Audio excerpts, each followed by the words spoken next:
36. Yes, sir. Rule 36. 37.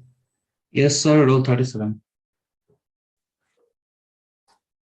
38. Sir, Rule 37 present. Present, sir. 38.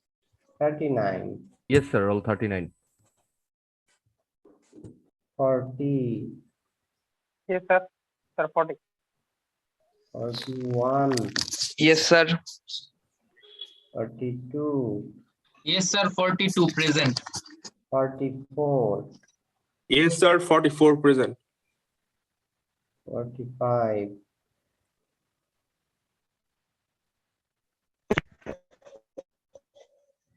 46. Yes, sir.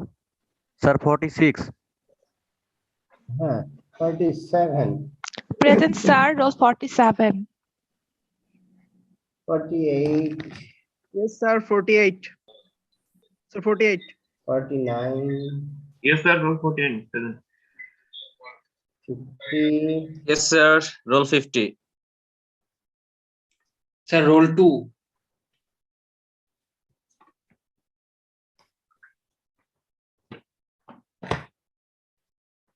Roll 2. Yes, sir.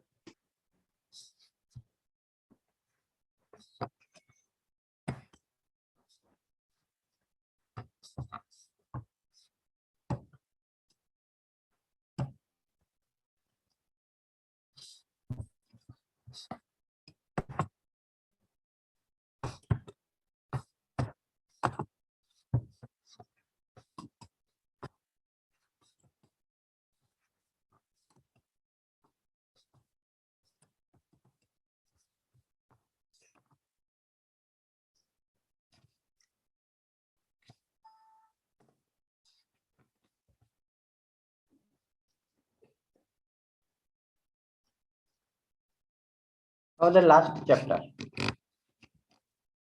Last chapter, thermomechanical control process or thermomechanically control processing,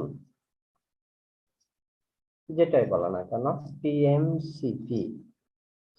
আমরা যদি আসলে এই টিএমসিপির ব্যাকগ্রাউন্ডটা দেখি তাহলে বুঝতে পারবো যে আমাদের আসলে আমরা কোথায় এসে গেছি, কোথায় আমাদের অবস্থান। আদিকালে কিন্তু মানুষ মেটালিক কোনো ম্যাটেরিয়াল ব্যবহারই করে নাই, করতে পারতো না। কারণ প্রকৃতিতে পিওর মেটাল ছিল না, যেটা ছিল সেই পিওর মেটাল, এটা হচ্ছে গোল্ড।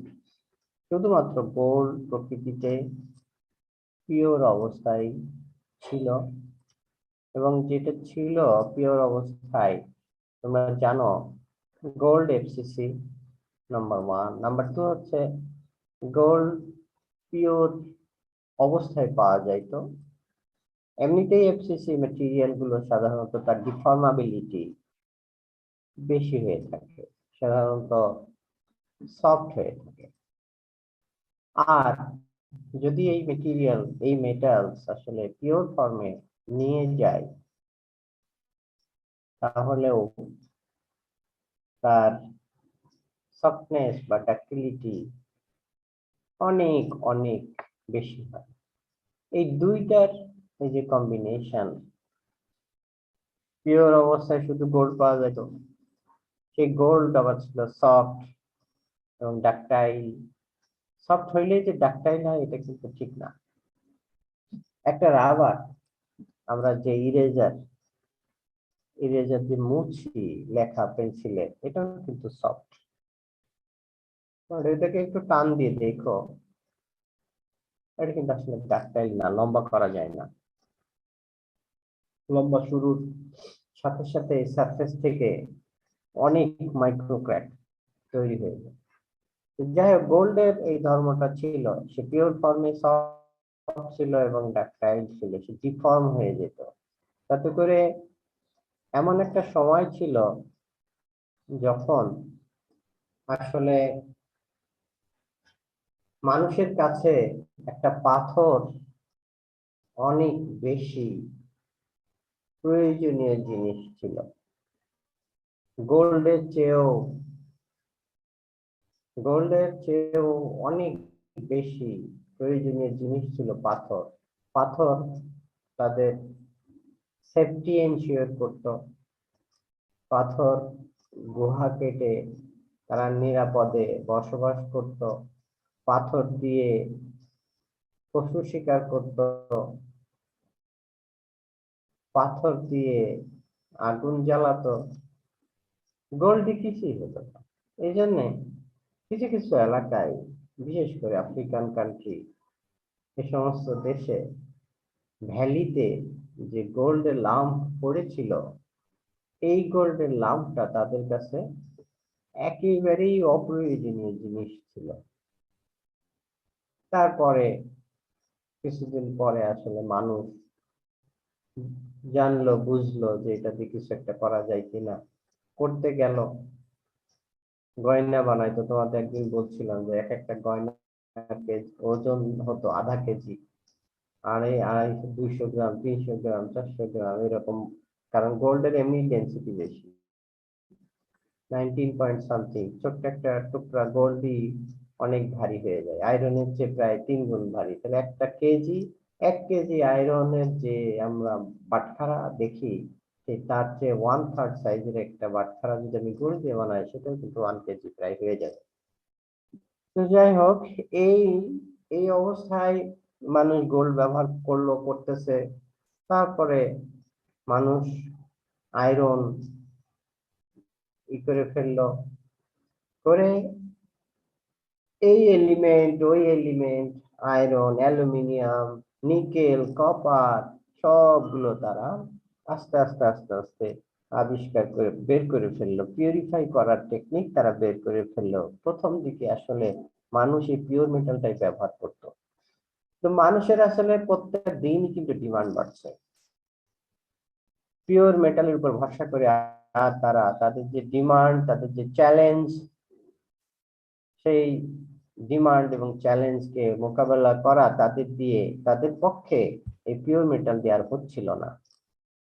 এরকম এক অবস্থায় যাই হোক, মেটেরিয়াল সায়েন্টিস্টরা, মেটালার্জিস্টরা অনেক গবেষণা করে আয়রনের ভিতরে কার্বন ঢুকিয়ে দেওয়ার একটা বুদ্ধি বের করলো। স্টিল হয়ে গেল। এখন স্টিলের যদি আমি দিকে তাকাই, স্টিলের স্ট্রেংথ বাই অ্যাডিং কার্বন, এটা কিন্তু একটা লিমিট আছে। 0.75 বা 0.8% উপরে যদি আমি কার্বন স্টিলের ভিতরে দিয়ে ফেলি, সেটা কিন্তু আর তার স্ট্রেংথ বাড়ায় না, বরং স্ট্রেংথ কমিয়ে দেয়, ডাক্টিলিটি কমিয়ে দেয়, ম্যাটেরিয়ালসটা ব্রিটেল হয়ে যায়, তার করোশন রেজিস্ট্যান্স কমে যায়। Lots of challenge. তখন মানুষ কি করলো? ঠিক আছে, আয়রনের ভিতরে, আমি শুধু আয়রন দিয়ে এক্সাম্পলটা দিয়ে যাচ্ছি, এইভাবে প্রত্যেকটা ক্ষেত্রে কিন্তু এগুলো প্রযোজ্য। প্রত্যেকটা মেটাল, প্রত্যেকটা অ্যালয় সিস্টেম তার জন্য প্রযোজ্য। আয়রনের কথাটা তোমাদের কাছে সবার কাছে পরিচিত। এরপরে আয়রনের ভিতরে আমরা কি দিলাম? স্টিলের ভিতরে আমরা ম্যাঙ্গানিজ দেওয়ার চেষ্টা করলাম, নিকেল দিলাম, ক্রোমিয়াম দিলাম, ভ্যানাডিয়াম দিলাম, যেটা আমরা 443-তে ডিটেল পড়ে এসেছি। কিন্তু সমস্যা হচ্ছে ম্যাঙ্গানিজেরও একটা লিমিটেশন আছে, নিকেলের একটা লিমিটেশন আছে, ক্রোমিয়ামের লিমিটেশন আছে, সবারই লিমিটেশন আছে। লিমিটেশন বাইরে কেউ নাই। একটা সার্টেন সময় পরে সে সবাই সারেন্ডার করে, কেউই আর পজিটিভ ডাইরেকশনে কন্ট্রিবিউট করতে পারে না। বাট অ্যাড করার সাথে সাথেই এটা এক্সপেন্সিভ হয়ে যায়। এক্সপেন্সিভ হলো ঠিকই, কিন্তু এখান থেকে আমি কোনো বেনিফিট পাচ্ছি না, বরং ক্ষতির কারণ হয়ে যাচ্ছে। সেই আগের মতোই হয়ে গেল, যে আমি আয়রনের ভিতরে কার্বন ঢুকিয়ে দিচ্ছি, কার্বন যত ঢুকাচ্ছে স্ট্রেংথ বাড়ছে, 0.8 or very close to 0.8, দেন আমাদের আর কার্বন ঢুকিয়ে বাড়ানোর বুদ্ধি এটা আর কাজে লাগলো না। একইভাবে অন্যান্য অ্যালয়ের জন্য সেই অবস্থা। তারপরে মানুষ চিন্তা করলো যে কি করা যেতে পারে। মানুষ তখন ফেজ ডায়াগ্রামের ওই জায়গা থেকে আরেকটু সরে এসে আয়রনের অ্যালোট্রপিক বিহেভিয়ার তাকে কাজে লাগিয়ে, তার মানে হিট ট্রিটমেন্ট করে তার স্ট্রেংথ বাড়ানোর চেষ্টা করলো। সেই হিট ট্রিটমেন্ট আমরা 443-তে পড়েছি। এটা অ্যানিলিং এর আবার অ্যানিলিং, নরমালাইজিং, অস্টেম্পারিং, অসফর্মিং, টেম্পারিং, কোয়েন্স, এগুলো লটস অফ অপশন আমরা দেখে এসেছি, কিন্তু সেখানেও লিমিটেশন আছে।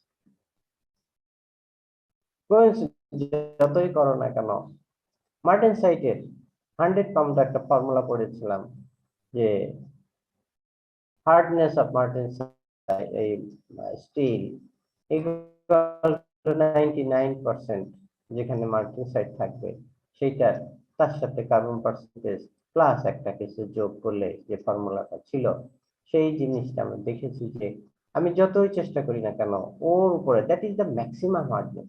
তো একটা ম্যাটেরিয়ালের যদি ম্যাক্সিমাম হার্ডনেস একটা জায়গায় এসে থেকে যায়, তাহলে হার্ডনেস যেহেতু স্ট্রেংথ কন্ট্রোল করে, তাহলে আমরা বলতে পারি স্ট্রেংথ একটা জায়গায় এসে থেকে যাবে। তার মানে স্ট্রেংথেনিং এর জন্য কিন্তু অ্যানিলিং না, স্ট্রেংথেনিং এর জন্য নরমালাইজিং না, হার্ডেনিং। হার্ডেনিং সারেন্ডার করতেছে একটা সার্টেন স্টেজ পরে। আমাদের কিন্তু প্রত্যেকটা দিন চ্যালেঞ্জ আসতেছে, প্রত্যেকটা দিন সেই চ্যালেঞ্জে টিকে থাকার জন্য ডিমান্ড বেড়ে যাচ্ছে। Unlimited challenge, unlimited demand. আমাদের টিএমসিপি একমাত্র এখনকার ভরসা। সেই আনলিমিটেড ডিমান্ডকে সামনে রেখে, এই আনলিমিটেড চ্যালেঞ্জকে সামনে রেখে, unlimited option to modify the mechanical properties, physical properties, chemical properties, এটা আমাদের সামনে নতুন একটা দিগন্ত খুলে দিয়েছে। এটা শেষ নাই, এখনো পর্যন্ত শেষ দেখা যাচ্ছে না। কোথায় গিয়ে ঠেকবে, কে কতটুকু পারবে, দেয়ার ইজ কম্পিটিশন।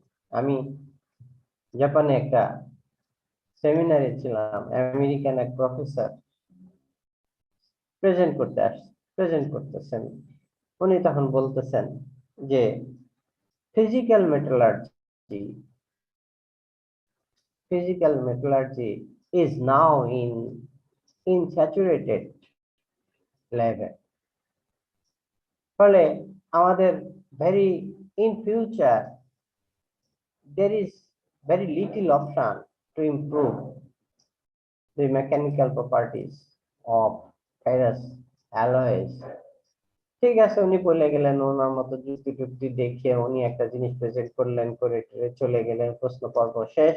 এরপরে জাপানিজ একজন প্রফেসর, ওনার যখন প্রেজেন্টেশন টাইম আসলো, তখন উনি কোট করলেন আমেরিকান সেই প্রফেসরকে, বলতেছেন যে আমরা আজকে সেমিনারে এরকম একটা টাইটেলের একটা প্রেজেন্টেশন দেখলাম, very nice presentation,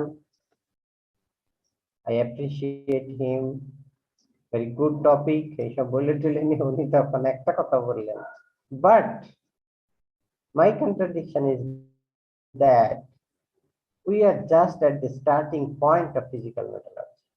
I think সে তখন এই টিএমসিপি এর অপশন গুলো নিয়ে আসলো, মানুষ অ্যাস্ট্রোনিস্ট, যে আমরা কোথায় এসে গেছি এবং সেই সম্ভাবনা কতটুকু, সিরিয়াস সম্ভাবনা। You can do unlimited action. You can get unlimited response from the materials. যদি টিএমসিপি তুমি বুঝো, টিএমসিপি কে যদি তুমি কাজে লাগাইতে পারো, তাহলে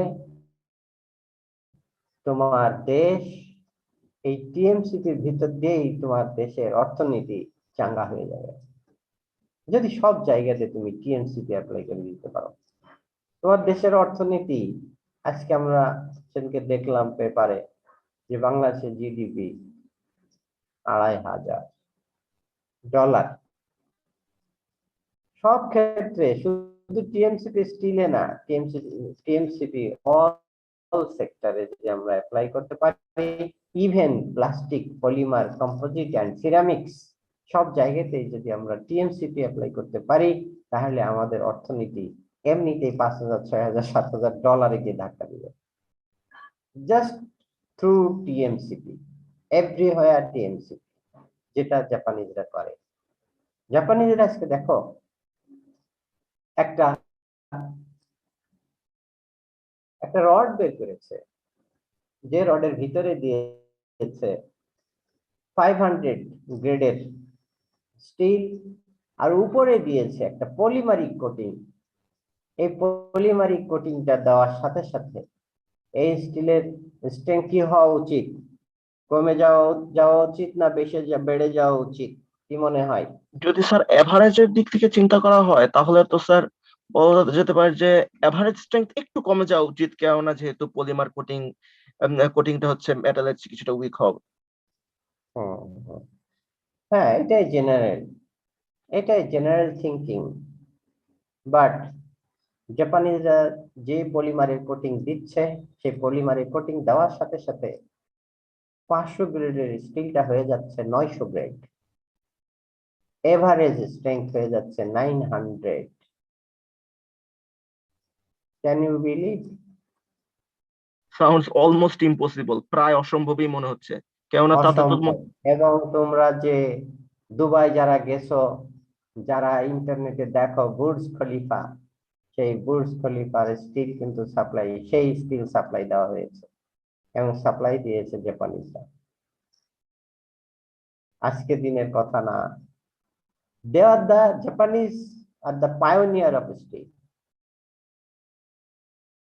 স্টিলের কোনো মানে সেকেন্ড বিকল্প নাই জাপান ছাড়া, সবাই তাদের কপি করে।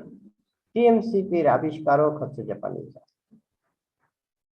আমেরিকা না, জার্মান না, ব্রিটিশ না, তারাই আবিষ্কারক এবং তারাই মাস্টার টিএমসিপি। এই জন্য বুর্জ খলিফায় সেখানে কিন্তু পয়সার দিকে তাকানো হয় নাই, তাকানো হয়েছে তার লংজিভিটি অফ দ্য স্ট্রাকচার। এবং 100 years without any problem, 100 years service দিবে, দ্যাট ইজ দ্য টার্গেট। তো যাই হোক, সেই টিএমসিপি আমরা বেশি পড়তে পারবো না।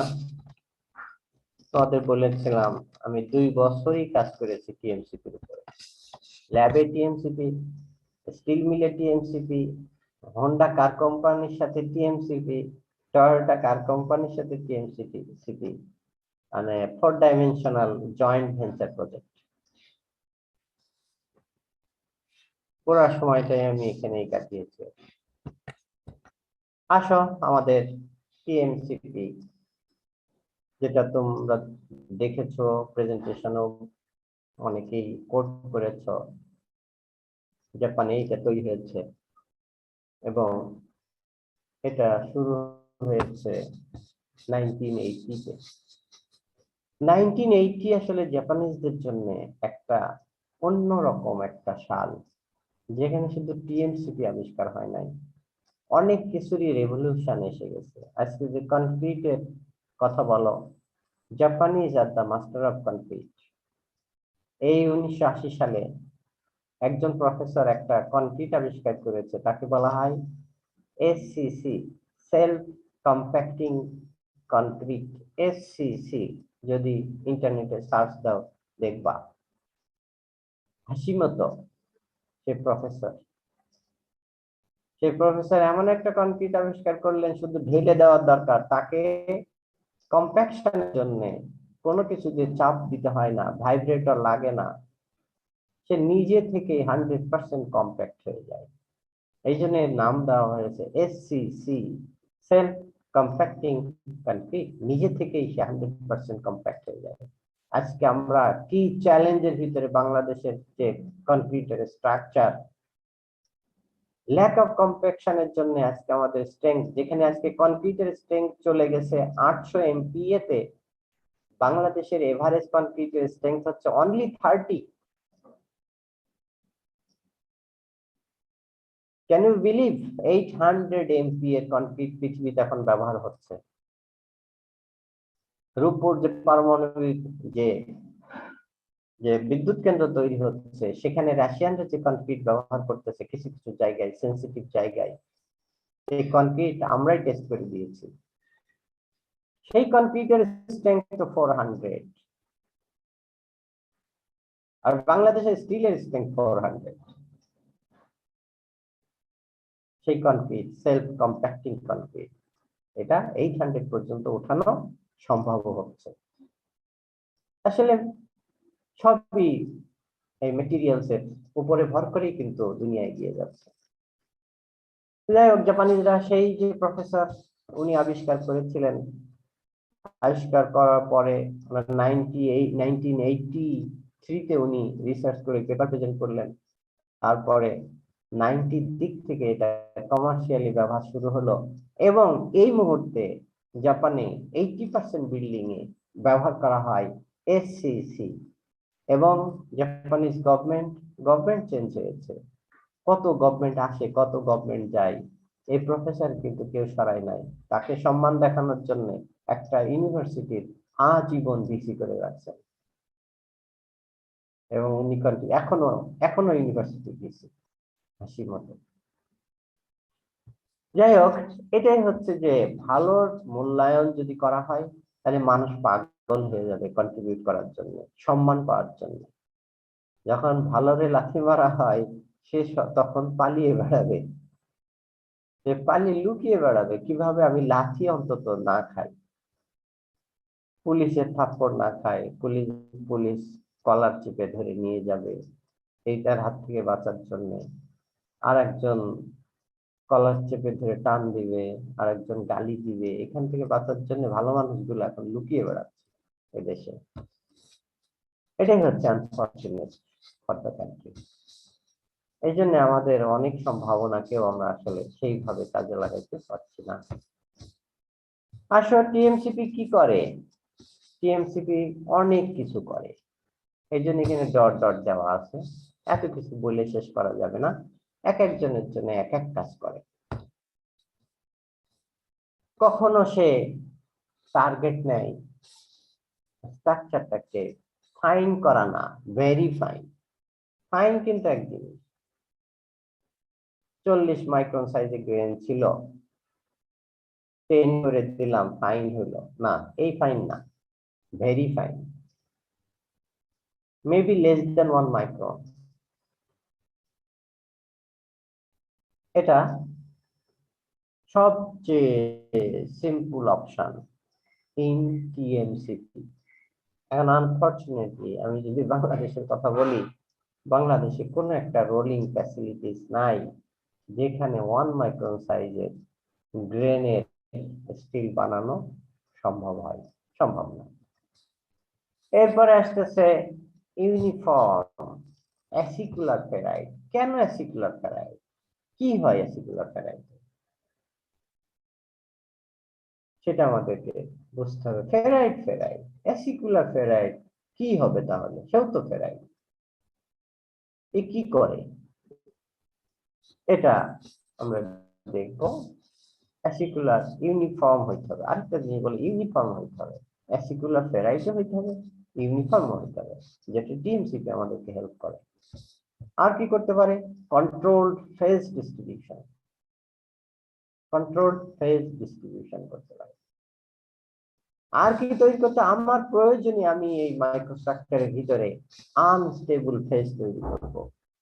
এই আনস্টেবল ফেজ সে হচ্ছে মুক্তিযোদ্ধার মতো জেগে থাকবে, সে যোদ্ধার মতো জেগে থাকবে, দারওয়ান সিকিউরিটি ফোর্স হিসাবে সে জেগে থাকবে। যখন কোনো মেটেরিয়ালস এর উপরে লোড পড়বে, সে তখন তার মাথা খারাপ হয়ে যাবে তার ঘাঁটিকে রক্ষা করার জন্য, সে তখন তার নিজের জীবন বিসর্জন দিয়ে অ্যাপ্লাইড লোডটাকে সে অ্যাবসর্ব করে ফেলবে, নিজে মরে যাবে। একটা গুলি ছুড়লো শত্রু, সেই গুলি তার বুকে লাগলো, সে মরে গেল। শত্রুর একটা গুলি শেষ হয়ে গেল, আনলিমিটেড গুলি নাই সেখানে। যেমন মনে করো ভূমিকম্প সারাদিন হইতে থাকে না, এই জন্যই বললাম যে গুলি আনলিমিটেড না।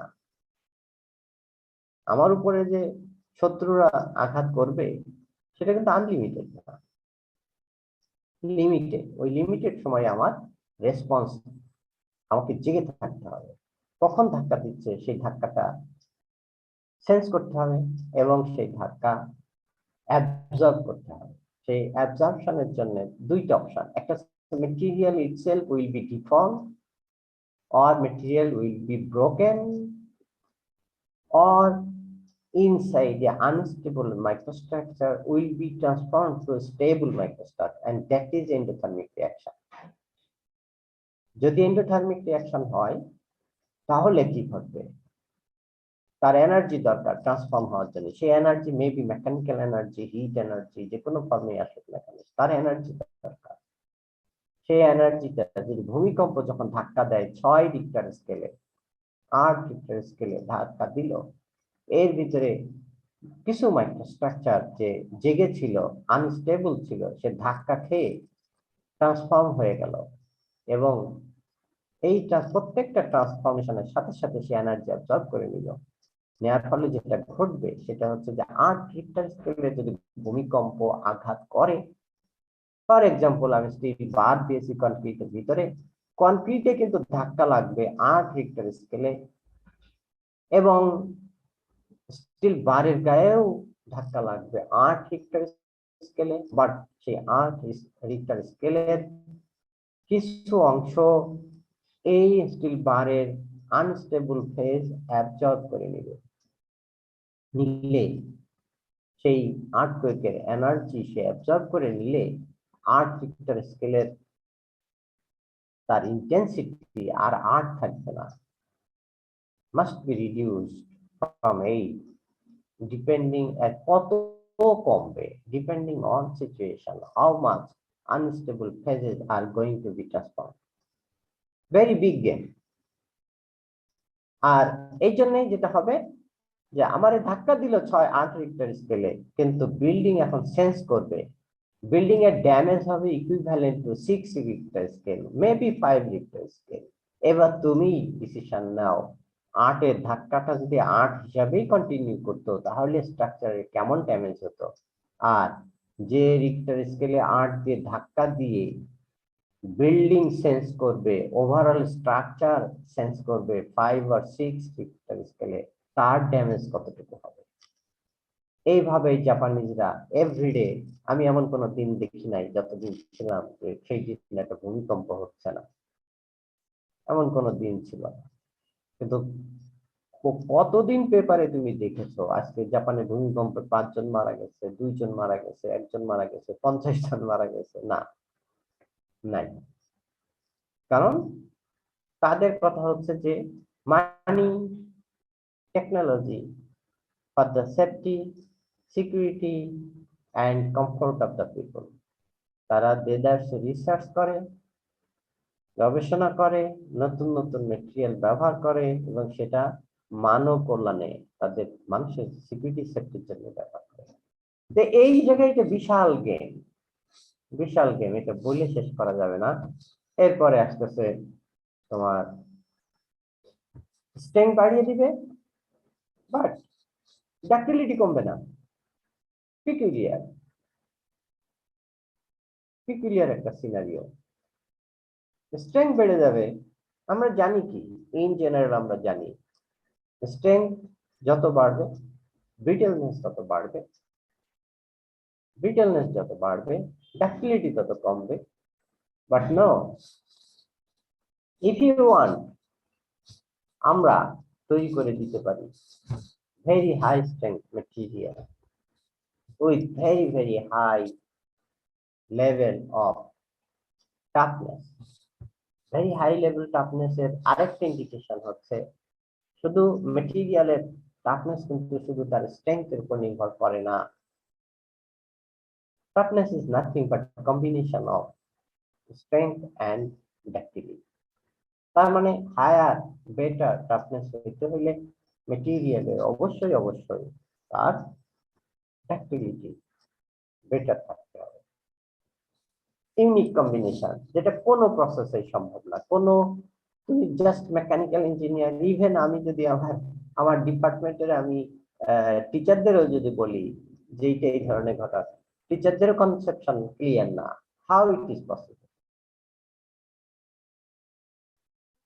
স্ট্রেংথ বাড়লে ডাক্টিলিটি কমে যাবে, স্ট্রেংথ বাড়লে ব্রিটেলনেস বেড়ে যাবে, এটাই স্বাভাবিক না, এটা ঘটবে না যদি সত্যিকার অর্থে তুমি ভালো টিএমসিপি করতে পারো, তাহলে এটার কোনো সম্ভাবনা নাই, বরং আরো ডাক্টিলিটি করবে। এবার আসতেছে হার্ডেনাবিলিটি। দেখো কিছু কিছু ক্ষেত্রে হার্ডেনাবিলিটি কমে যাক, এটা আমি চাই। কোথায় সেটা? মনে করো ওয়েল্ডিং করলাম, ওয়েল্ডিং করতে গিয়ে যত হার্ডেনাবিলিটি বাড়বে তত হিট এফেক্টেড জোন কি হবে, বাড়বে না কমবে? বাড়া উচিত। বাড়া উচিত। কিন্তু আমি কি চাই আসলে ওয়েল্ডিং করার পরে তার হিট এফেক্টেড জোন বড় হয়ে যাক? না স্যার। চাই না। অনলি অপশন, কোনো সেকেন্ড অপশন নাই, কোনো সেকেন্ড অপশন নাই এই ধরনের পিকুলিয়ার বিহেভিয়ারের নিয়ে আসার জন্য। স্ট্রেংথ তো হাই থাকবে, আবার হার্ডেনেবিলিটি কম হবে, এটা পিকুলিয়ার। এটা আমরা টিএমসিপির মাধ্যমে এনশিওর করতে পারি, যেটা তোমাদের অনেকেরই প্রজেক্ট ছিল less susceptible for cold cracking. হ্যাঁ, হিট এফেক্টেড জোন যদি ছোট হয়ে যায়, হার্ডেনেবিলিটি যদি তার কমে যায়, স্বাভাবিকভাবেই সে যখন ঠান্ডা হবে তার ভিতরে যখন সিঙ্কেজ হবে, সিঙ্কেজ হওয়ার সময় অবশ্যই তার এই ক্র্যাকিং হওয়ার সম্ভাবনাটা কমে যাবে, যেহেতু হার্ডেনেবিলিটি কম। যত হার্ডেনেবিলিটি বেশি থাকে তত মাইক্রোস্ট্রাকচারের ভিতরে অস্টেনাইট ফেজ থেকে বিসিডি তে চলে যায় এবং ম্যাটেরিয়ালসের ভলিউমেট্রিক এক্সপানশন হয়। এই প্রবলেমের কারণে অনেক সময় ক্র্যাকিং হয়ে যায়, এক্সট্রা হাই ইনপুট। আর এই জন্যই যেহেতু ক্র্যাকিং হয় না, যেহেতু হার্ডেনেবিলিটি কম, তোমরা যারা প্রেজেন্ট করেছো তারা এই যে হার্ডেনেবিলিটি, কোল্ড ক্র্যাকিং এর সাথে যে হার্ডেনেবিলিটির একটা সম্পর্ক, সেটা কিন্তু তোমরা কেউই নিয়ে আসতে পারো নাই, নিয়ে আসো নাই। এক্সট্রা হাই হিট ইনপুট, যেহেতু হার্ডেনেবিলিটি কম, আমি যদি টেম্পারেচার আমি যদি হাই তাড়াতাড়ি ওয়েল্ডিং করতে চাই, তাহলে আমার হিট ইনপুট বেশি দিতে হবে, টান দিয়ে চলে যাব। আমার যদি ইলেকট্রোডের গতি মনে করো যে 1 ইঞ্চ পার সেকেন্ড করতে হয়, আর হচ্ছে 2 ইঞ্চ পার সেকেন্ড করতে হয়, এই দুইটার ভিতরে এই যে পার্থক্যটা কি হবে? পার্থক্য হবে যে মেল্টিং রেটটা বাড়াইতে হবে, আদারওয়াইজ 2 ইঞ্চ পার সেকেন্ড তুমি টান দিতে পারবে না ওয়েল্ডিং। তার মানে এক্সট্রা হাই হিট যদি ইনপুট দিতে পারো তাহলে এটা সম্ভব হবে, আদারওয়াইজ কিন্তু সম্ভব হবে। এটাও আমার টিএমসিপি আমাকে এটা করার জন্য হেল্প করে। আর কি? Stable over a quite high temperature and time, TMCP, yes. But এই যা যা বললাম এইগুলো না, সেটা হচ্ছে অন্য প্যাটার্নে। আমি টিএমসিপি করে কার্বাইড পার্টিকেল গুলোকে ন্যানো লেভেলে ছড়িয়ে দিয়ে অনেক রকমের অনেক কিছু, তার স্টেবিলিটি বাড়াইতে পারি, তার হাই টেম্পারেচার ফ্রি প্রপার্টি বাড়াইতে পারি, অনেক কিছু ঘটনা ঘটিয়ে দিতে পারি, যেটা আসলে বইলে কিন্তু শেষ করা যাবে না। আমি জাপানিজ প্রফেসরের সাথে এই জন্যই একমত যে we are at the starting point of physical methodology. আসলে এত কথা টিএমসিপি, যে এই কথা বলে শেষ করার মতো অবস্থা নাই। জাস্ট ওয়ান সাবজেক্ট হইতে হবে TMCP, then you can conclude and you can finish to some extent, otherwise সম্ভব। এখন এগুলো কিন্তু এখানে যা যা লেখা আছে সব কিন্তু আমি বলে দিয়েছি, সব বলা শেষ। এখন যেটা আসতেছে যে আমরা কি করি আর টিএমসিপি কি জিনিস, সেটা এখানে যেভাবে বলা হয়েছে এটা খুব সিম্পল ফর্মে বলা হয়েছে। আসলে এই যে এসি কন্ট্রোল কুলিং, এই কন্ট্রোল কুলিং এটা কিন্তু জাস্ট এইভাবে পানিতে ঢেলে দেওয়া না, তোমাকে হিসাব করতে হবে। আমি চাই এইটার জন্য কি রেটে কখন পুলিং শুরু করব এবং কত দূর পর্যন্ত নিয়ে যাব, তারপরে কি করব, প্রত্যেকটা স্টেজে তোমাকে চিন্তা করতে হবে। আর আমরা কি করছি, আমরা এরা রোলিং করছি, রোলিং করে ছেড়ে দিচ্ছি, যা হইলো তাই হইলো, যেখানে গিয়ে দাঁড়ায়। এই জন্য তোমরা, আমি তো রডের উপরে কাজ করি, দেখি মার্কেট থেকে যখন রড কিনে নিয়ে আসি, গায়ে লেখা 500, কোনোটা পাই 360, কোনোটা পাই 260, কোনোটা পাই 400, কোনোটায় 450, কোনোটা গায়ে লেখা 400, পেয়ে যাই 620। সেদিনকে এই ঘটনার পরে আমি আমাদের এই বড় ইউটিএমটা ক্যালিব্রেট করতে বাধ্য হয়েছি। সো কনফিউজিং, গায়ে লেখা 400, পাইলাম 620, অথচ স্ট্যান্ডার্ড বলে যেটা গায়ে লেখা থাকবে তার চেয়ে 50-র উপরে হইতে পারবে না। আর আমরা কোথায় 50, অ্যানাদার 200 দিয়ে দিলাম। এখন আমাদের সিভিল ইঞ্জিনিয়াররা বুঝায় কি যে অসুবিধা কি আছে, আমি তো 400 জায়গায় 400, তোমার টাকা দিয়েছো 400 নেওয়ার জন্য, তুমি পেয়ে গেছো 600, খারাপ কি? তোমার স্ট্রেংথটা বিল্ডিং এর ভিতরে থেকে গেল, সে তো আর বুঝতেছে না যে এর ভিতরে স্ট্রেংথ থাকে না, এটা ভূত আছে। এই ভূত করশন ঘটিয়ে উইদিন 10 ইয়ার্স বিল্ডিং এর সব চালটা উঠাই দেবে, যেটা বাংলাদেশের ছাল চামড়া সব উঠে যাচ্ছে বিল্ডিং এর। One of the big reason, uncontrolled mechanical properties, physical properties of reinforcing steel bar. এখন যদি তার চেয়ে একটু বেটার করতে হয়, টিএমআর, থার্মোমেকানিক্যালি কন্ট্রোল রোলিং। হ্যাঁ, এখানে কি হবে, এখানে যেটা আমরা রোল পাস ডিজাইনে পড়লাম, দেখলাম সেটা হচ্ছে যে আগে থেকে প্ল্যান করে নেওয়া, আমি কি স্ট্রাকচার চাই, আমি কি ফেরাইট চাই, পারলাইট চাই, কোর্স গ্রেন, ফাইন গ্রেন, কি চাই সেটা আগে প্ল্যান করে নিয়ে রোল পাস ডিজাইন করে প্রত্যেকটা পয়েন্টে কন্ট্রোল করে করে ওই জায়গায় আমরা পৌঁছাইতে চাই। That is TMR. এখন এই টিএমআর এর সাথে যদি প্রত্যেকটা জায়গায়, যেমন মনে করো এখানে শুধু লাগিয়ে দিয়েছে কন্ট্রোল পুলিং, নো, এখানেও কন্ট্রোল পুলিং, এখানেও কন্ট্রোল পুলিং থাকতে হবে, এখানেও কন্ট্রোল পুলিং থাকতে হবে, প্রত্যেকটা স্টেজে control pulling and control rolling, that is thermomechanically control processing. শুধু শেষে গিয়ে আমি যদি টেম্পারেচারটা কন্ট্রোল করি, আমার লাভ হবে কি? আমার লাভ হবে না বেশি। যেটা বাংলাদেশে করে, টিএমটি করে, এদিকে রোলিং করে নিয়ে এই জায়গাটা কন্ট্রোল করে ওয়াটার স্প্রে করে, তাতে কি হয়েছে, 400 ছিল 500 হয়েছে, আর তো কিছু হয় না, 6000 তার হয়নি, হবে না। তো এই জন্য তোমাদের যে ধারণা শুধু সিম্পল এই জায়গায় না, এখানে শুধু কন্ট্রোল রোলিং না, everywhere control rolling, everywhere control mechanical deformation, এর কম্বিনেশনই হবে এই কন্ট্রোল হচ্ছে তোমার mechanical rolling, thermomechanical rolling, control pulling.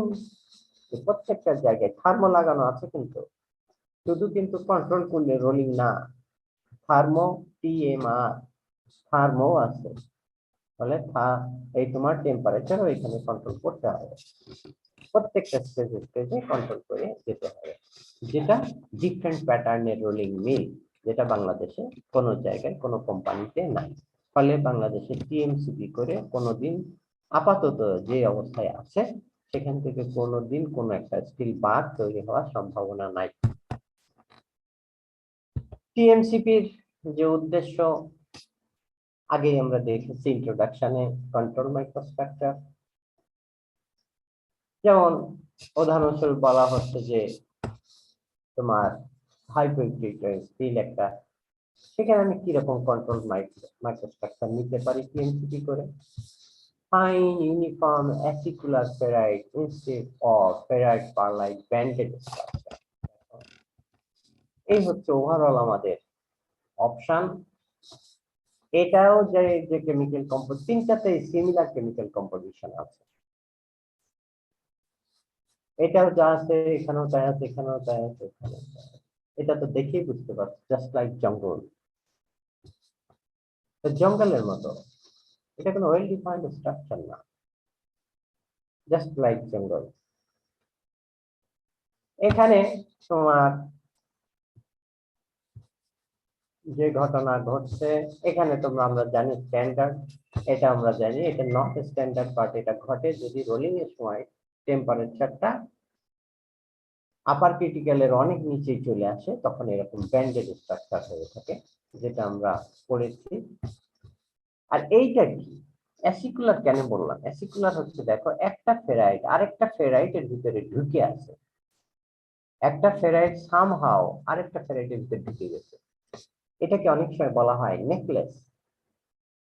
নেকলেসে তোমরা যেটা একটা গোল্ডের চেইন অথবা সিলভারের চেইনে এক একটা দানা, এক একটা ছোট্ট যে পার্ট আরেকটা পার্টের সাথে যেভাবে ইন্টারলক হয়ে থাকে, সেটাই হচ্ছে এই অ্যাসিকুলার ফেরাইটের ওইটাই এক ধরনের বিশেষত্ব। একটা ফেরাইট আরেকটা ফেরাইটের ভিতরে সে মানে চেনের মতো আটকে থাকে, ফলে মেকানিক্যাল লকিং আছে।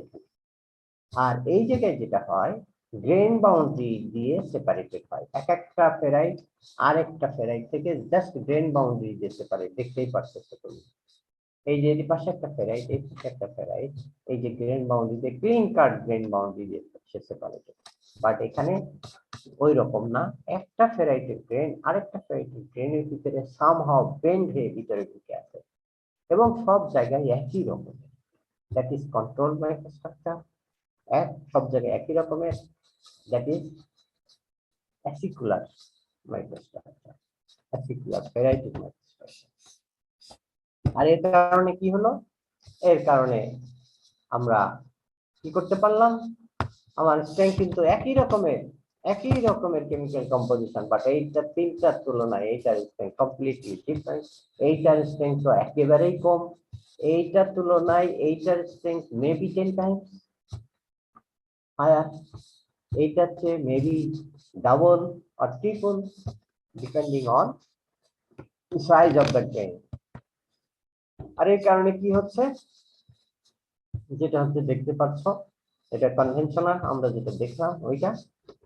আর স্ট্রেংথ এটা হচ্ছে তোমার, আমি যদি করে ফেলি টিএমসিপি, যদি করে ফেলি ACC type TMCP, normal TMCP, normal TMCP যদি করি সেটা একটা। আর এখানে হচ্ছে প্রত্যেকটা জায়গায় temperature control, mechanical action control যদি করি, তাহলে আরেক কারণে আমার লেভেল চেঞ্জ হয়ে যাবে। দেখতে পাচ্ছ, তাহলে স্ট্রেংথ বেড়ে গেছে, ডাক্টিলিটি কিন্তু কমবে না, আগেই বলেছি ডাক্টিলিটি কমবে না, তাহলে স্ট্রেংথ বেড়ে গেল। আর এখানে আমার যে মেটেরিয়াল লাগতে ছিল এটা যদি 400 হয়, এখানে আমি চলে গেছি কোথায়।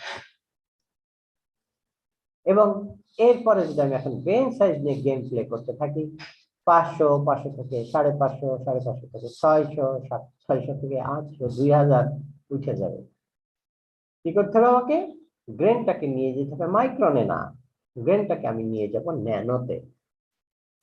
ন্যানো গ্রেনে যদি নিতে পারি, তাহলে আমার স্ট্রেংথ ওইভাবে আরো লাভ দিয়ে বেড়ে যাবে। এই পর্যন্ত আজকে পড়লাম। এখন তোমাদের কারো কিছু জিজ্ঞেস করার আছে? তোমরা বুঝো না এমন জায়গা আছে, বা কিছু জানতে চাও এমন কিছু আছে?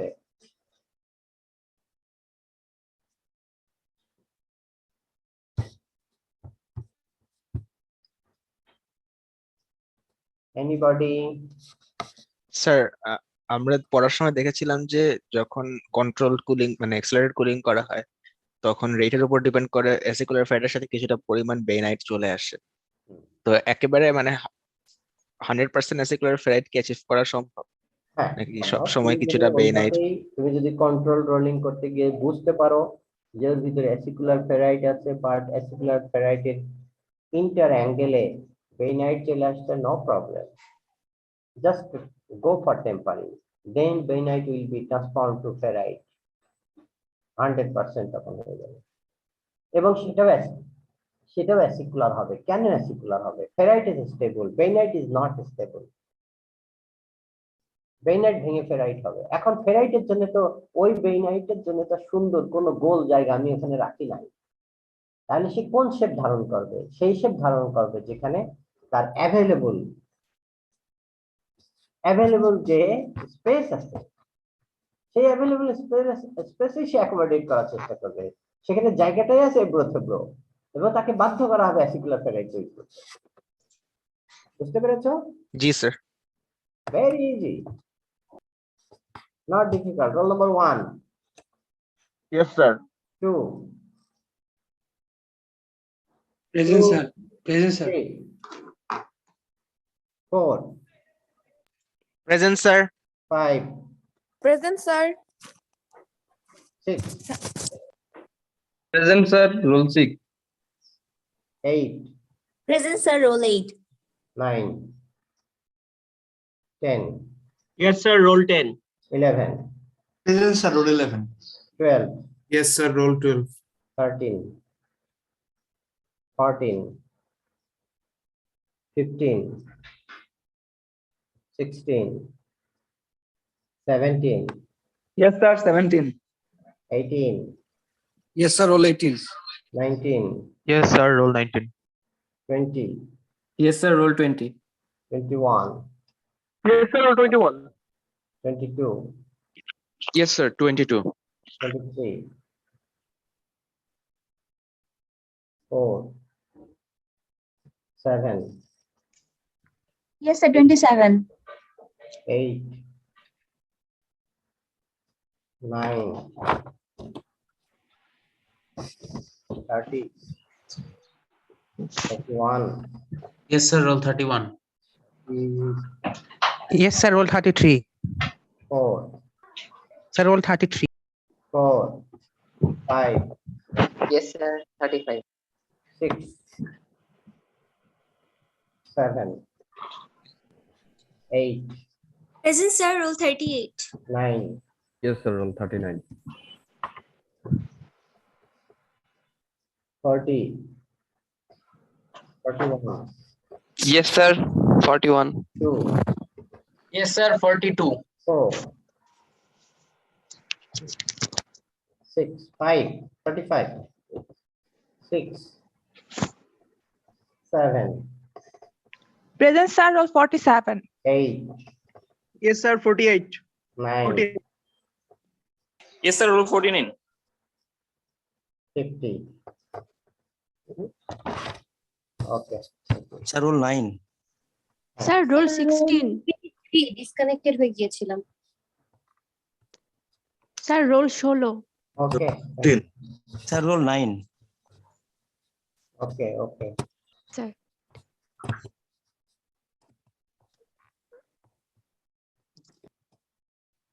স্যার কালকে 11টার দিকে ক্লাস হবে। 11টায়, হ্যাঁ।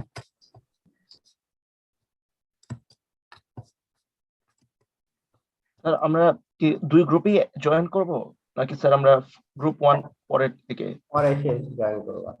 Okay sir.